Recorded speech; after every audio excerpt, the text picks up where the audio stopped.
En Malvinas Causa Central entendemos que la causa Malvinas es una causa de América Latina. No solo así lo enseñó y lo demostró el conflicto de 1982, también los antecedentes previos. Y cuando hablamos de la causa Malvinas, uno de los temas que hablamos es de la intervención extranjera en los distintos aspectos, tanto en nuestra política nacional como en la política de los países hermanos, es decir, de la patria grande, lo que nosotros consideramos la patria grande de América Latina.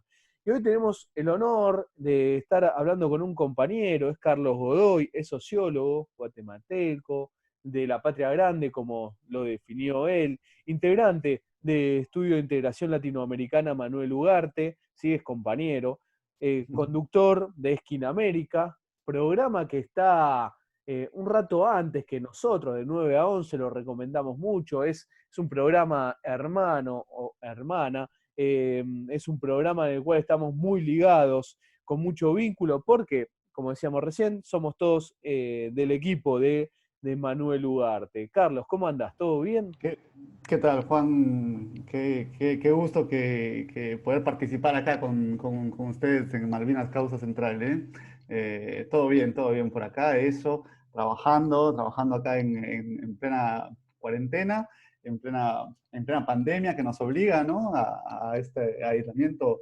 eh, para preservar la salud, bien y atento, por supuesto, junto con Magalí Gómez, la compañera de fórmula de Esquina América, a la realidad latinoamericana. Y hace unos programas atrás ustedes trataron un tema muy especial que estaba referido a Gran Bretaña y Venezuela. Pero antes de meternos en ese tema, porque ustedes lo habían desarrollado muy bien en Esquina América, inclusive en la página web de Megafon, ustedes ahí subieron una nota que la recomiendo mucho, en la página de Malvinas Causa Central la compartimos, pero vuelve a tener vigencia el rol de Gran Bretaña con Venezuela porque hay una particularidad, y esto quizás es lo que vamos a hablar, muchos y muchas no saben, no conocen. Gran Bretaña quizás, yo esto de conozco el origen, pero tiene como mucha relación con todo lo que es el oro. Inclusive muchos países del mundo tienen guardado su oro de reserva en Londres, justamente. Es como la banca mundial del oro, está allá el banco del oro, está allá en Londres. Entonces aún mantiene una fuerte vigencia sobre eso. Inclusive durante el gobierno de Mauricio Macri, el oro de la República Argentina lo envió a Londres. Nuestro oro está en el país que nos usurpa 3 millones de kilómetros cuadrados. ¿Sí? Nuestro enemigo geopolítico tiene el oro argentino. Bueno, con Venezuela pasa lo mismo. Y esta semana fue noticia, y ahí te voy a dar pie, Carlos, para que nos vaya desarrollando, porque desde Londres no reconocen al gobierno del presidente legítimo Maduro, reconocen como presidente al autoproclamado Guaidó, entonces dicen, no, el oro de Venezuela acá puede venir y decir y disponer Guaidó. Contanos un poco sobre esto, Carlos. Sí, Juan, la verdad que es una noticia un tanto para estar a estas alturas del siglo XXI que te suena rara, ¿no? Que te suena absurda a quien un poco le presta atención a la realidad internacional. Y lo que pasó fue que se quedan con 31 toneladas de oro del pueblo venezolano, ¿no? Es decir, no es que el gobierno venezolano las esté pidiendo recién, no es como otros medios dicen que el gobierno venezolano quiere recuperar sus reservas de oro para malgastarlas, sino que tiene un motivo particular que es la atención de la pandemia por el coronavirus, que vienen haciendo espectacularmente también por otro lado los venezolanos con ayuda del gobierno chino, con ayuda del gobierno cubano, con ayuda del gobierno ruso, vienen saliendo muy bien de todo esto. Pero sin embargo hay una necesidad, porque en Venezuela ciertamente hay una crisis económica que no está fundada únicamente en los factores internos del país, sino que se funda en un cerco, en un bloqueo económico que les tiene embargados en el extranjero, en el exterior, y diría yo, fuera de la región también, más de 10.000 millones de dólares, además de las 31 toneladas, que son más o menos 1.200 millones de dólares más en oro.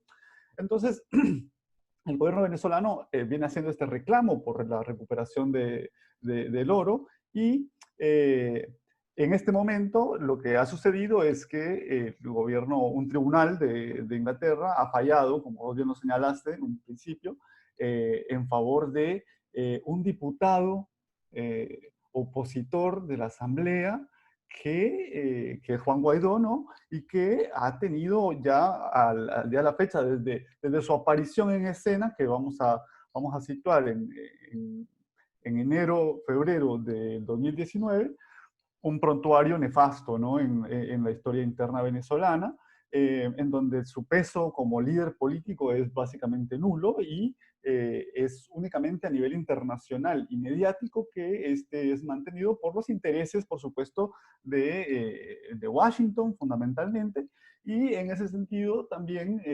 del gobierno inglés que se suma a los lineamientos norteamericanos.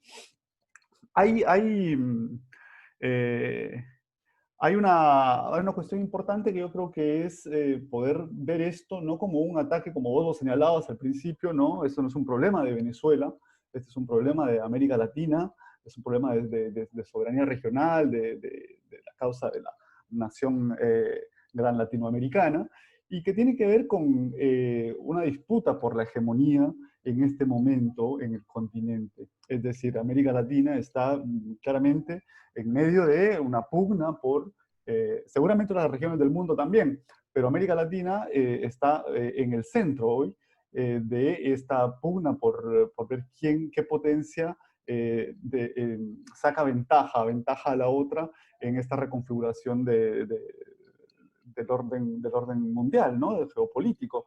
Entonces, en ese sentido, Venezuela es clave para los intereses norteamericanos y lo que están buscando es quizás reforzar un poco con Venezuela, ya que en el resto del continente lograron un poco que los gobiernos dieran un giro a la derecha, un giro bastante fuerte en algunos casos, como lo es todavía el de Jair Bolsonaro en el Brasil, o como lo fue el desastroso gobierno acá, que vos bien señalabas también, de Mauricio Macri. Y entonces en esa disputa, Venezuela es una pieza clave. Venezuela es una pieza clave para reorganizar el hemisferio occidental en relación con un Oriente que empieza a despuntar en términos económicos fundamentalmente. Creo que el tema militar, por ejemplo, a China no le interesa, entonces tampoco es que esté desplegando grandes flotas ni nada por todo el mundo. Pero sí que económicamente tiene un peso muy grande. Y en Venezuela particularmente lo viene teniendo hace muchos años ya. Yo ya, por ejemplo, en el 2008, 2009 viví en Venezuela algunos años y se sentía ya la presencia de eso, de las firmas tecnológicas chinas, por ejemplo. Huawei era una empresa que hace más de 10 años ya estaba instalada incluso en el imaginario del venezolano, ¿no? Entonces, y hoy es una firma en disputa. En todo esto hay un claro alineamiento de los ingleses a partir básicamente del gobierno de Boris Johnson, aunque también anterior.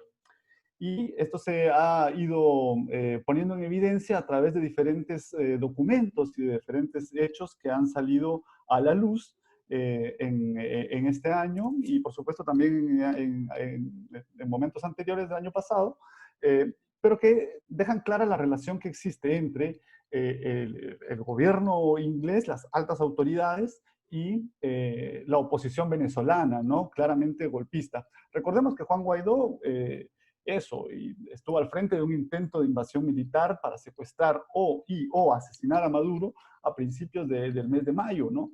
Perdón, Poco después de... Sí. antes, ahora te dejo seguir, pero es importante, pensemos que quizás aquí en Malvinas, Causa Central, de repente le estamos hablando a alguien de Guaidó y no lo tiene muy registrado, ¿no? Vos mencionabas bien, esto es un diputado de la oposición, pero que además se autoproclamó presidente, ¿no? ¿cómo, antes que continúes con el relato, y perdón la interrupción, pero me parece importante, recién me estabas mencionando que, bueno, Guaidó ha intentado hacer golpe de Estado, planes de asesinato al actual presidente Maduro, pero si tenemos que explicarle a alguien quién es Guaidó, recuerdo estamos conversando con Carlos Godoy, integrante de Estudios de Integración Latinoamericana Manuel Ugarte, de la Universidad Nacional de Lanús, co-conductor de Esquina América, programa que está unas horas antes que nosotros, de 9 a 11, aquí en Megafón, programa Hermano o Hermana. ¿Qué, si tenemos que decirle, bueno, quién es este Guaidó que se autoproclamó presidente, intentó asesinar a Maduro, ¿no? Como estabas contando vos, y después retomamos ese relato. Pero Sí. ¿quién es? Mira, Juan Guaidó es un diputado por un partido que se llama Voluntad Popular, que está ligado el partido a Leopoldo López, uno de los opositores tradicionales, si uno quiere, de la era del chavismo, y que llegó a es un diputado joven, Juan Guaidó, y que llegó a la Asamblea Nacional con las elecciones del 2018 que se celebraron en Venezuela. Y entonces, a partir de estas elecciones también se reafirma o se vuelve a elegir, se reelige a Nicolás Maduro como presidente de Venezuela. Hay una serie de partidos políticos y por supuesto a nivel internacional que desconocen estas elecciones que el pueblo venezolano lleva adelante y deciden desconocer a Maduro como el presidente.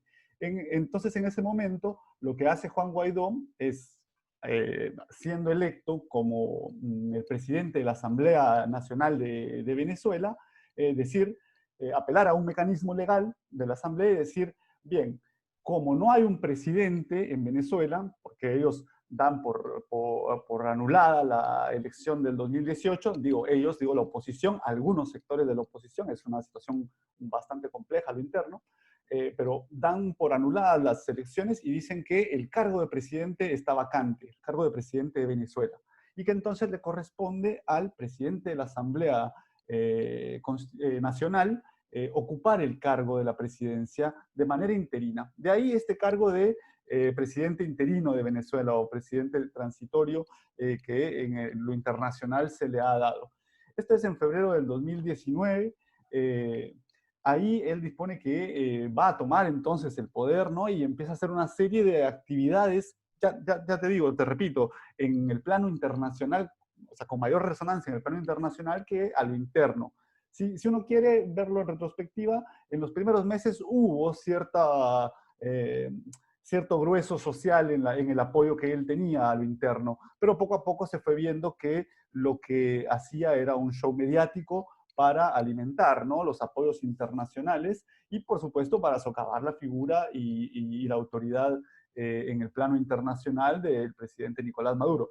Hay que advertir que son muchos más los países que reconocen al presidente Maduro que los 50, por lo menos, que reconocen hoy a Juan Guaidó como el verdadero representante del Poder Ejecutivo venezolano.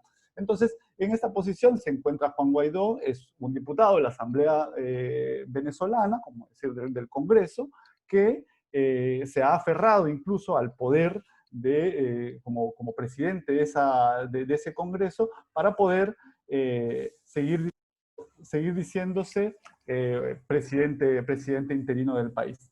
Pero bueno, esta es la figura de Juan Guaidó. Este es Guaidó y estamos conversando con Carlos Godoy, compañero de la Universidad Nacional de Lanús, integrante de Estudio de Integración Latinoamericana Manuel Ugarte, sociólogo. Y Carlos, antes que te interrumpí, estabas mencionando que justamente este Guaidó, autoproclamado presidente, reconocido por un puñado pequeño de países, nada más, lo cual completamente ilegítimo también, por lo menos desde lo que nosotros consideramos. Participó de intento de asesinato a Maduro. Así es, sí, durante la madrugada del 3 de mayo de este año hubo un intento de ingreso de Fuerzas Armadas desde territorio colombiano, las cuales al frente traían a 3 mercenarios norteamericanos, es decir, ex fuerzas especiales del ejército norteamericano, y bueno, con el gobierno venezolano, las Fuerzas Armadas y la milicia venezolana, lograron detener esta incursión armada y con las investigaciones, las confesiones de los detenidos, se pudo conocer que estos personajes habían sido contratados, habían sostenido reuniones y habían incluso firmado un contrato con Juan Guaidó para ingresar a Venezuela. Y esto es importante porque había un contrato de más de $200 millones con estos mercenarios por la operación la operación Gedeón, ellos mismos la denominaron, en la cual se pretendía asesinar o secuestrar al presidente Maduro. Entonces, la cuestión surge acá como, ¿de dónde iban a sacar más de $200 millones la oposición venezolana para pagarle a los mercenarios norteamericanos y para pagar todas las operaciones? Bueno, una es esto, ¿no? El financiamiento internacional, que, por ejemplo, como se dio en la década de los 80 con el caso de Nicaragua, se financiaba desde Estados Unidos con el tráfico de armas y drogas.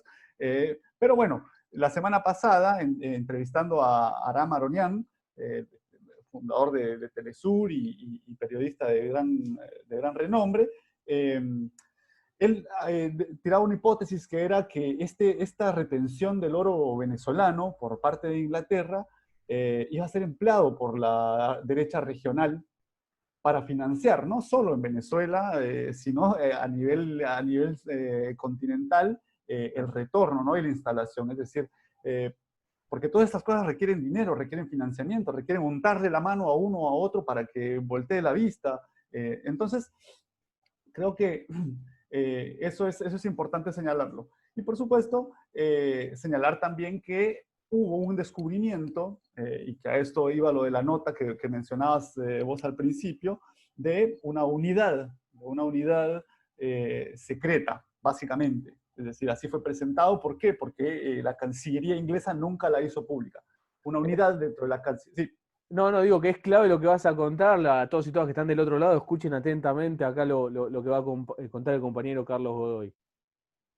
A mediados de mayo de este año, a través de un requerimiento de información que hace un periodista inglés al gobierno del Reino Unido, se entera de que existe adentro de la Cancillería inglesa una unidad que no es hecha pública, que es secreta, para la reconstrucción de Venezuela, con ese nombre, Unidad para la Reconstrucción de Venezuela.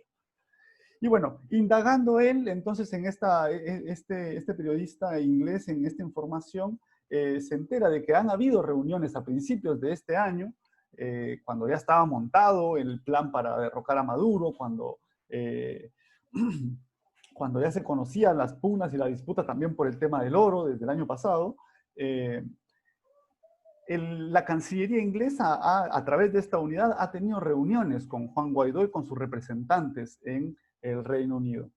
Pero no ha tenido reuniones, decir, bueno, lo recibieron en la Cancillería para tomar un café. No, se ha reunido con el canciller Dominic Raab, le han hecho todo el lobby o todos los contactos para facilitar que Juan Guaidó tenga una mayor visibilidad en medios internacionales, como, no sé, CNN, El Economista, grandes cadenas, la BBC, por ejemplo, para promover su figura, como te digo, es a nivel internacional. Para adentro es imposible que los ingleses hagan algo con un pueblo como el venezolano, que está, como ellos dicen, rodilla en tierra defendiendo el proceso bolivariano, ¿no?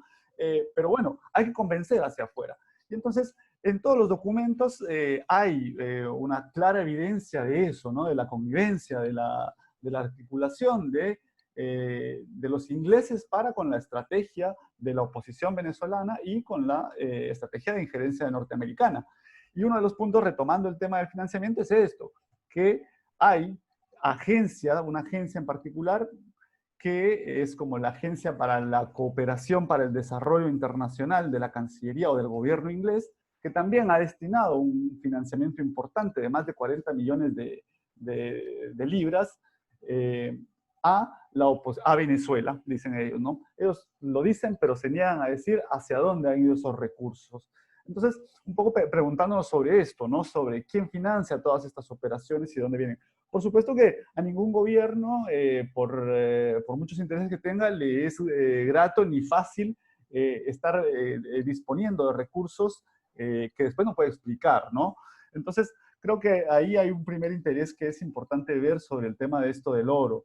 Darle los activos económicos o los recursos en oro a Juan Guaidó les permite a ellos eso, ¿no? Viabilizar un proceso mucho más, con muchas menos complicaciones para lo que ellos llaman tan democráticos la transición del gobierno venezolano, ¿no?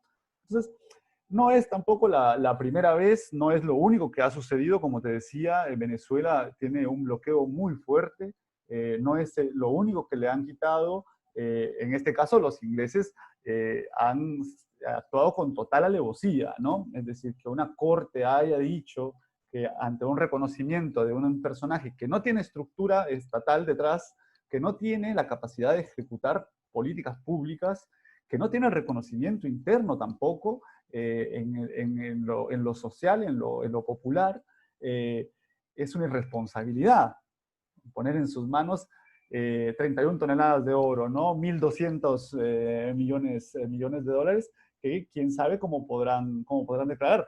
Los allegados de Guaidó en otros países, como por ejemplo Colombia, tienen la reputación de haber gastado, haber malversado, si se le puede llamar así, a un gasto que no es público, fondos que distintas organizaciones internacionales habían donado en gastos personales, ¿no? Pero sumas millonarias, ¿no? Entonces, estamos hablando de gente que no es de fiar, que tiene conexiones bastante evidentes en esto que se llaman comúnmente puertas giratorias, ¿no? Los representantes de Juan Guaidó.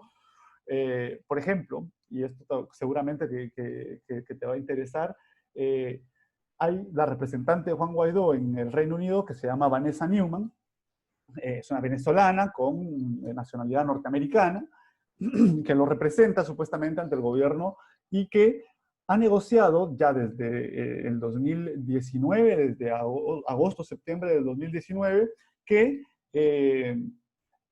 ellos van a obtener el apoyo de los ingleses políticamente para derrocar a Nicolás Maduro, toda vez que el gobierno de Juan Guaidó o la oposición que llegue al poder deje de lado el reclamo por el territorio Esequibo, que se llama, por la Venezuela o la Guyana Esequiba. Es un territorio que está en disputa, como puede ser el caso de Malvinas, y que bueno, y que los ingleses han negociado con la oposición venezolana, con la representante de Guaidó, que ellos van a apoyar la transición o el golpe, o como quieran llamarle, hacia un gobierno que no sea chavista, toda vez que Venezuela deje de lado ese reclamo. Ese reclamo es sobre un territorio de más de 160.000 kilómetros cuadrados que se encuentra entre Venezuela y Guyana, que todavía no está derimido, es decir, hay algunas resoluciones de Ginebra de 1966, en donde hay todas unas pautas para poder administrar el territorio.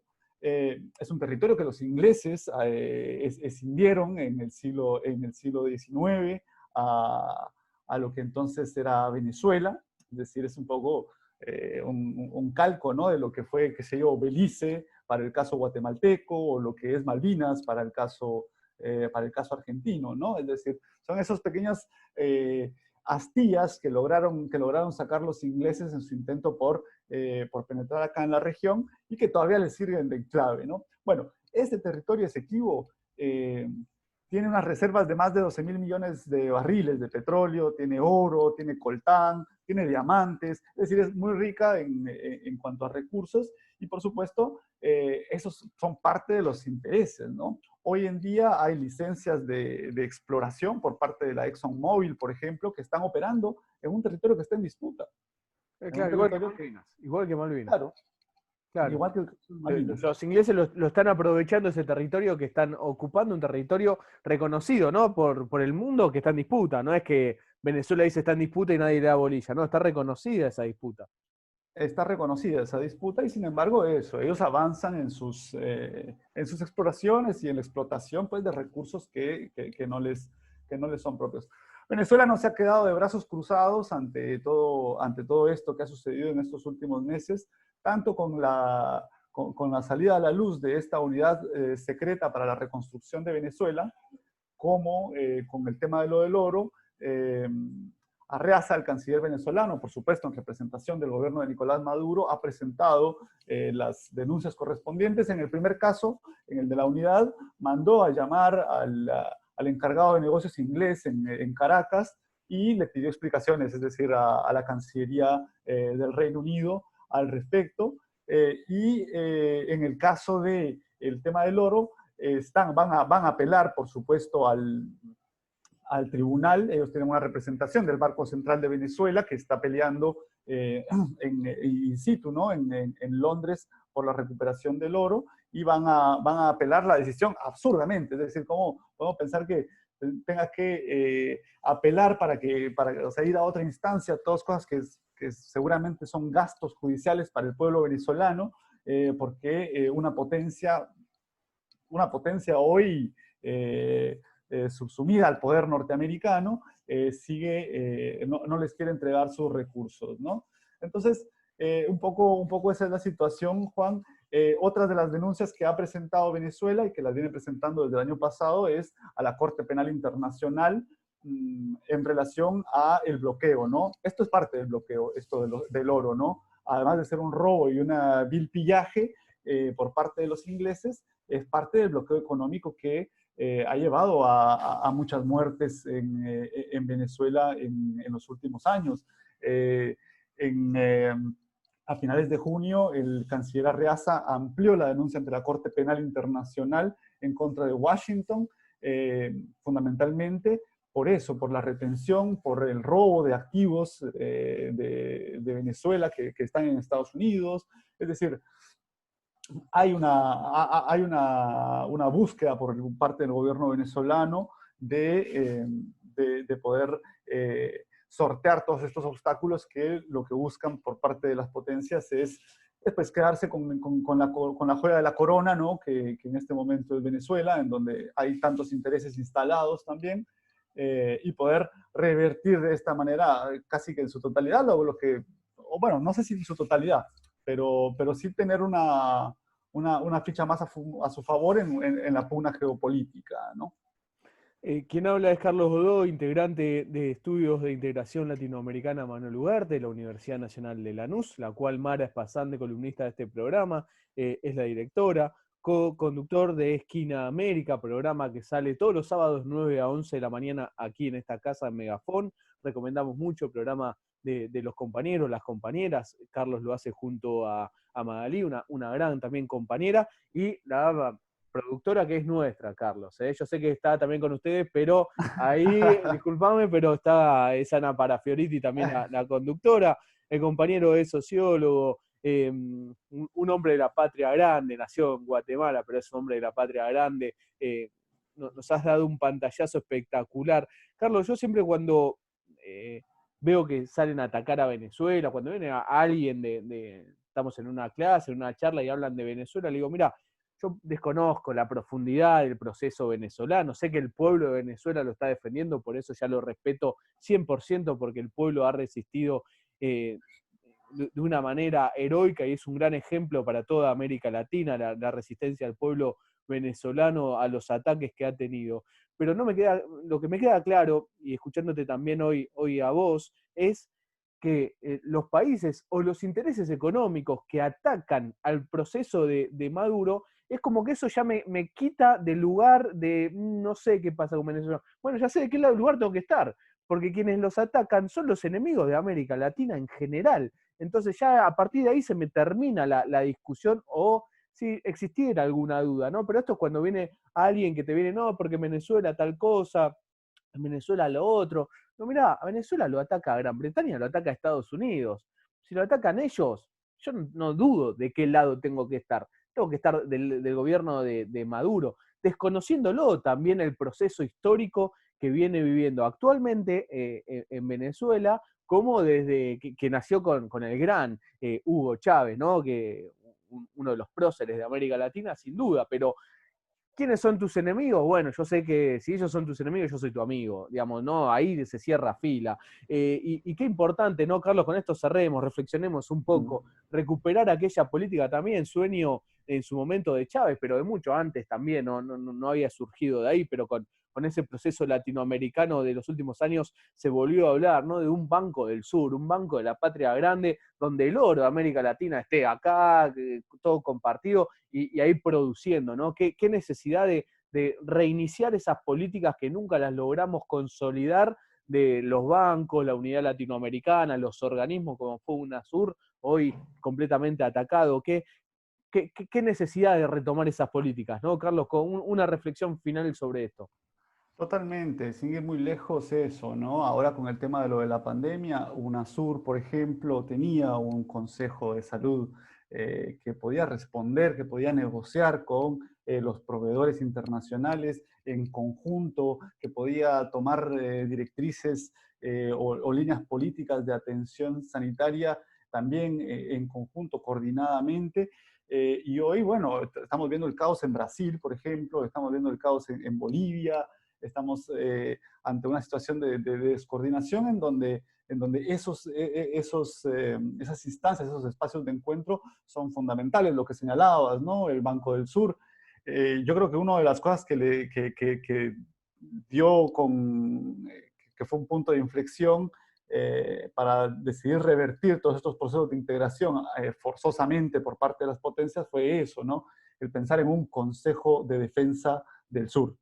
Esto ya fue como, bueno, me parece que se están yendo demasiado, vamos a llamar al orden, pero por otro lado esto, ¿no? También qué útil nos serían hoy esos organismos como la CELAC, como la UNASUR, un Mercosur que no fuera nada más orientado hacia lo económico, sino que tuviera esta vocación de integración de los pueblos también, eh, en la negociación o en la negociación o en la planificación de lo que va a ser la pospandemia, ¿no? A nivel regional para poder negociar mejor con un mundo que definitivamente se va a ver transformado. Así que sí, definitivamente es un camino que hay que volver a construir, hay que seguir trabajando por la reconstitución de, ese, de esa patria grande, como vos decís, no es un sueño nuevo, no fue, si bien hizo mucho Chávez por él, no fue una idea, no es una idea de estos tiempos, sino que es una idea que está en el centro de la identidad latinoamericana, ¿no? Reconocernos como una nación. Totalmente, inclusive los que son enemigos económicos y también militares, lo es Gran Bretaña tanto para Venezuela como para la Argentina y otras partes de América Latina, ellos están unidos, digamos, Europa Occidental y Estados Unidos está unido contra nosotros, y nosotros estamos separados, entonces es imposible. Yo veo con preocupación también que en Argentina cada vez inclusive distintos reclamos se provincializan más, ¿no? Esto, la defensa del litio es casi ya de las Del provincias norte. del norte, el de la vaca muerta, los del sur, Malvinas, inclusive también hay como a veces, digamos, tienen que ser todos reclamos bien nacionales, si no es imposible. Y después de nacionales tienen que ser de América Latina. Carlos, excelente, la verdad que muy claro. ¿Algo más que quieras mencionar, que te parezca importante contarnos? ¿Algo que haya quedado afuera? No, creo que bueno, que recordar esto que vos ya señalaste, ¿no? La necesidad de pensar que la situación de Venezuela es el producto de un asedio incesante y que si algo ha hecho el gobierno de Nicolás Maduro desde que asumió y tras sus reelecciones es resistir y que no es fácil.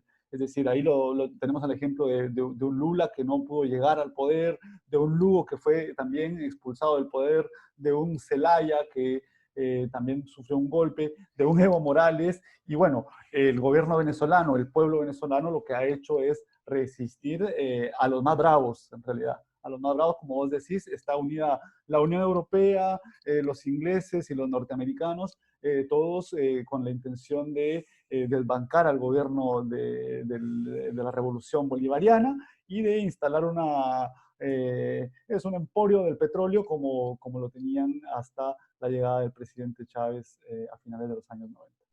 Así que eso. Carlos Godoy, integrante de Estudios de Integración Latinoamericana Manuel Ugarte de la Universidad Nacional de Lanús, co-conductor de Esquina América. Vuelvo a pasar el horario por si alguien no lo conocía, el programa de 9 a 11 de la mañana, todos los días aquí en Megafón, inclusive en las redes sociales también lo encuentran, o si entran a la página web de Megafón encuentran las notas que publican los compañeros, las compañeras de Esquina América, un gran programa que nos hablan de la patria grande, ¿sí? Esto que habló Carlos lo contó en Esquina América hace unas cuantas semanas atrás, ¿sí? Digamos, este tipo de cosas solo se hablan en medios de comunicación alternativos. En los grandes medios de comunicación o que tienen alguna repercusión, estos temas no lo tocan, así que por eso es tan importante este tipo de medios de comunicación y el programa que hacen los compañeros, las compañeras. Es sociólogo de Guatemala, pero de la patria grande, bien aclarado también por Carlos. Carlos, muchísimas gracias por todo este rato para con nosotros, para Malvinas Causa Central. No, a vos, Juan. Nada, un abrazo y eso. Nos escuchamos todos los sábados entonces. Muchísimas gracias. Malvinas Causa Central, 2 horas combatiendo la desmalvinización, defendiendo la soberanía. Recuerden que también esta nota la pueden ver en el canal de YouTube del Centro Ugarte.